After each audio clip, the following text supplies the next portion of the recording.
So, if this channel has any kind of coherency to it, it is to point out the differences between the real world of direct conscious experience and this abstract world of it's like a shadow of consciousness. It's like a dreamlike state where governments, selves, ownership, they all exist in the abstract world. And it could be quite a bit of fun to point out the differences, particularly tonight, because we have this unique experience of this collective hallucination that people call the Super Bowl. And it's very likely I may watch this tonight, but my experiences will be extremely abnormal from the typical viewer because I'm going to transcend the abstract world and watch it as actual reality. So what's in reality and what's in the abstract? Well, teams only exist in the abstract world. In reality, there's just a bunch of people out there running around on a field throwing a ball around. And if the ball goes to certain places in the field, they call that a score, which of course is by definition.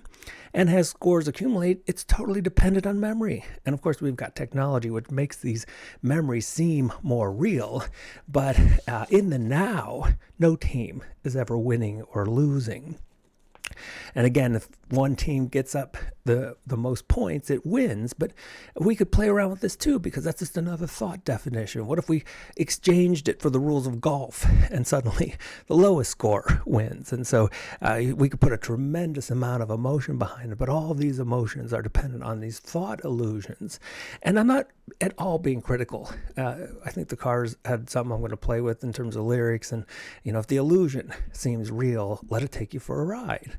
And so there's not forces of evil and good happening here. It's this consciousness playing to be what it isn't. And of course, there's fame, which is another collective hallucination, which is really new. The first famous person happened less than 200 years ago. And fame is an illusion because there's no reality to it. There's no direct conscious experience of it. You can't experience fame the way you can experience the taste of your coffee in the morning.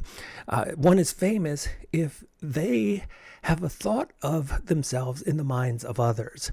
And so because so many people have a thought of Taylor Swift, that's what makes her famous. Now, again, these thoughts can have real world consequences because thoughts believed to be real are real in their consequences. And that's why she's a billionaire, because so many people have thoughts of her in her head. And I'm not saying that it isn't based on her talent. I'm just saying that the fame and popularity exist as a mental construct and a collective hallucination. Because if you are in the state of meditation, if you're doing mindfulness, there is no fame because there's no one to be famous.